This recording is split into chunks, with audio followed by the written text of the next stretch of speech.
नमस्कार, स्वागत है सभी दर्शकों का ट्रू मीडिया ज्योतिष विज्ञान में। आज हम विषय लेकर उपस्थित हैं आपके सामने। वह है कि हमारे सनातन धर्म में पूजा सामग्री को बहते हुए जल में ही क्यों प्रवाहित किया जाता है। क्योंकि हमारे सनातन धर्म में इस प्रक्रिया को रखा गया, इस नियम को बनाया गया, तो इसके क्या वैज्ञानिक कारण थे। वैज्ञानिक कारण तो यह है हमारे सनातन धर्म के, क्योंकि सबसे पहले तो हम मनुष्य हैं और हमारा सनातन धर्म का एक ही मुख्य जो धारणा है वह यह है कि सारा संसार ही हमारा कुटुंब है, अर्थात सारा संसार हमारा परिवार है। और सनातन धर्म में मनुष्य यदि गृहस्थ में है तो गृहस्थ आश्रम का यह धर्म भी होता है कि वह जितने भी जीव हैं इस संसार में सबके भोजन और पेट भरने की जिम्मेवारी इस संसार के सभी गृहस्थों पर है।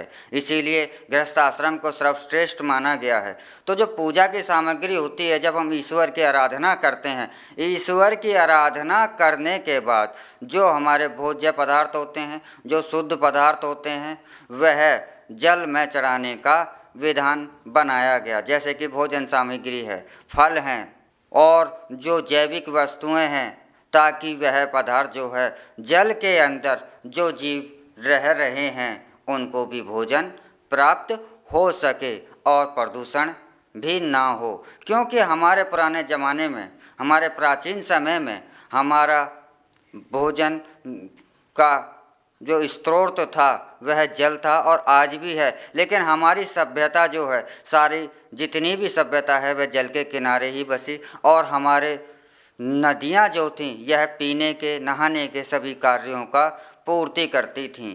तो जब पूजन सामग्री उस जल को प्रवाहित करते थे कि जल में रहने वाले जीवों के लिए भोजन की व्यवस्था हो, और जल एक शक्ति भी मानी जाती है हमारे जीवन की, क्योंकि हमारा शरीर 70% जो निर्माण हुआ है उस शरीर में 70% जो भाग है वह जल का है। तो जल के द्वारा से प्रवाहित करी हुई वस्तु से यह प्रार्थना करी जाती थी कि यह हमारी जो प्रार्थना है जीवों के द्वारा से यह भोजन जो है ईश्वर तक पहुँचे, हमारी प्रार्थना पहुँचे। तो इससे दो कार्य हो जाया करते थे कि एक तो भोजन जो खाद्य पदार्थ था वह दूषित भी नहीं होता था और जिन जीवों को वह भोजन मिलना चाहिए उन जीवों तक भी मिल जाता था। लेकिन आज यह समय के उपरांत यह प्रथा धीरे धीरे आज विशुद्धि का रूप ले लिया। आज हम कोई भी पूजा अनुष्ठान करते हैं, उसमें जो भी कचरा होता है वह सारा का सारा इकट्ठा कर हम उसे जल में बहा देते हैं और जल दूषित हो जाता है। हमारे जल में अर्पित करने की प्रथा है, लेकिन इसका अर्थ यह भी नियम बनाया गया कि वही पदार्थ जल में प्रवाहित करे जाएं जो कि जैविक हों और जिनसे कि जल को कोई भी अशुद्धि ना हो।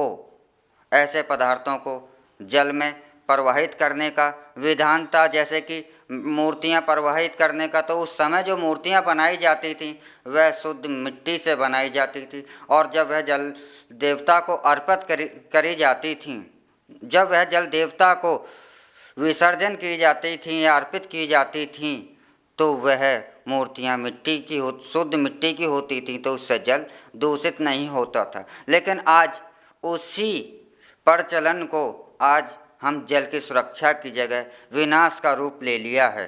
क्योंकि आज जो मूर्तियाँ बन रही हैं, जो तस्वीरें बन रही हैं, उनमें भयंकर केमिकल हैं और जब वह मिट्टी का रूप नहीं ले पाते, जल में समा नहीं पाते और वह केमिकल जो है आज पूरे के पूरे जल को ही नुकसान दे रहा है, जल को ही विशुद्ध कर रहा है और जल की शुद्धता खत्म हो रही है। तो हमारे को जो विसर्जन जो सामग्री है उसे हम जल में ना प्रवाहित कर उसे किसी स्थान पर, साफ स्थान पर या मिट्टी जल के आसपास मिट्टी में गड्ढा खोदकर उसे दबा देना उचित है। क्योंकि सभी सामग्री जो है जल में प्रवाहित कर आज जल को दूषित ना करें। जल में की प्रवाह की यह क्रिया आज अभिशाप बन चुकी है, पहले वरदान थी, क्योंकि आज हमने इसका अपोजिट रूप ले लिया है। क्योंकि जब इसका सिद्धांत हुआ करता था कि जल की सुरक्षा और जल के जीवों की सुरक्षा। आज नियम तो वही करा जा रहा है, लेकिन आज इसका क्रिया जो है वह उल्टा परिणाम दे रही है। यह जल को विशुद्ध और जल के जीवों की मृत्यु जैसे घातक बन रही है आज यह क्रिया। तो हमारा जो मूल उद्देश्य था किसी कार्य को करने का, अगर वह नष्ट हो गया है तो याद हमें ऐसी क्रियाओं को फौरन ही रोकना चाहिए, क्योंकि जो हमारा सनातन धर्म का उद्देश्य है वह उद्देश्य आज इन क्रियाओं से प्रवाहित, आज इन क्रियाओं से विशुद्धि की ओर बढ़ रहा है। तो इसी के साथ हम आपसे इजाज़त लेंगे। अगले एपिसोड में हम फिर मिलेंगे एक नए विषय के साथ, एक नई जानकारी के साथ।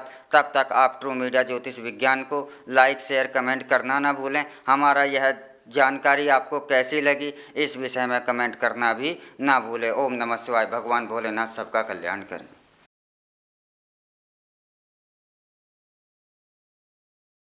अगर आप ये वीडियो YouTube पर देख रहे हैं तो हमारे चैनल को सब्सक्राइब करें और बेल आइकन को दबाना ना भूलें। अगर आप Facebook पर ये वीडियो देख रहे हैं तो हमारे पेज को लाइक करें।